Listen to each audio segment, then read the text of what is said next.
ready, let's talk about Act 4. But first, we should probably talk a little bit about Acts 2 and 3 of Hamlet.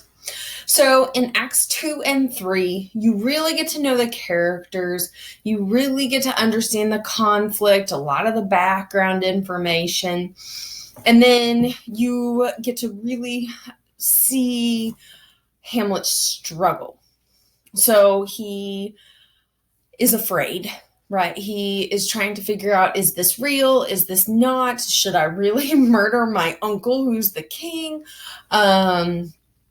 So he has a lot of hesitation, and he has all these people who are trying to figure out him, while at the same time, he's trying to figure something out. And so you have sort of these traps and plots happening in Acts 2 and 3 because Polonius and Claudius are trying to figure out Hamlet, and Hamlet is trying to figure out them.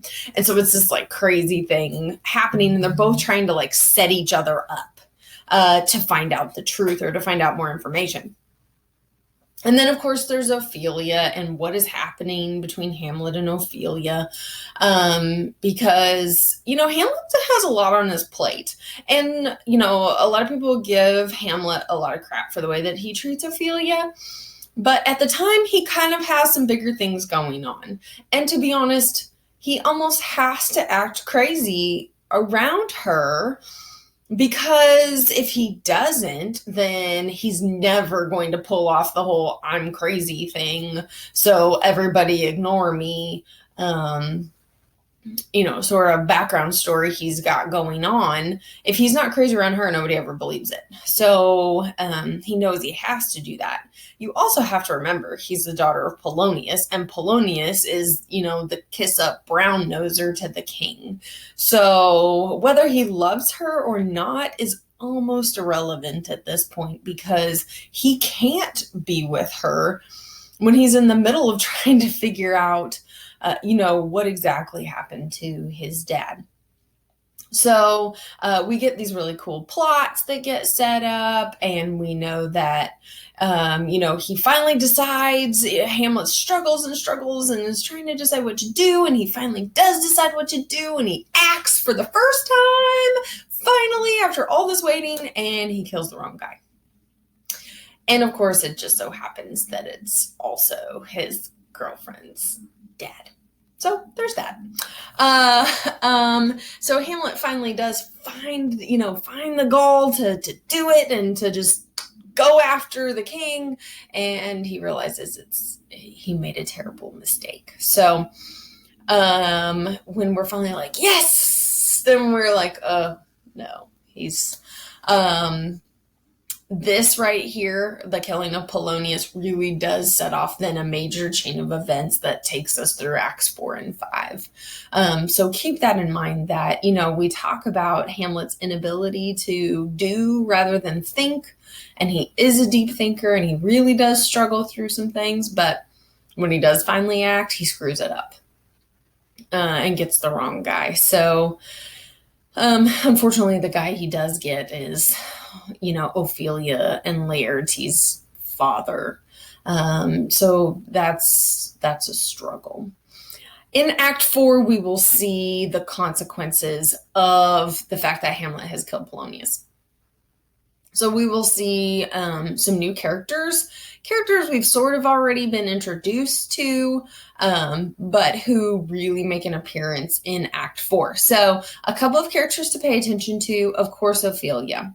We haven't really seen her a whole lot. We see her, occasionally, mostly when Hamlet's talking crap to her, ignoring her, treating her like he doesn't care about her, right? All of these things happen in Acts 2 and 3.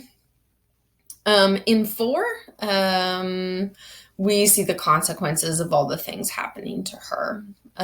So, pay attention to what's happening to Ophelia. We also meet Fortinbras, and so that's an interesting character. Pay attention to him and how he is different than Hamlet. He's really meant to be sort of a contrasting foil character to Hamlet, one of many. So pay attention to him and how he's different than Hamlet. Also,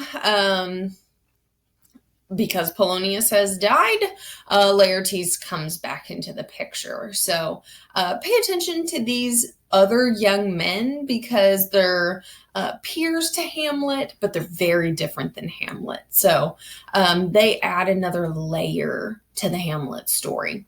Of course, Hamlet is supposed to be going on a journey.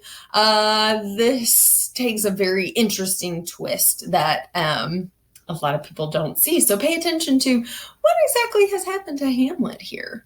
So I think you'll find that little story very interesting. And so, we'll talk about that here in the discussion board. But just to make sure, right, here's kind of where we're focused on is this middle group through here.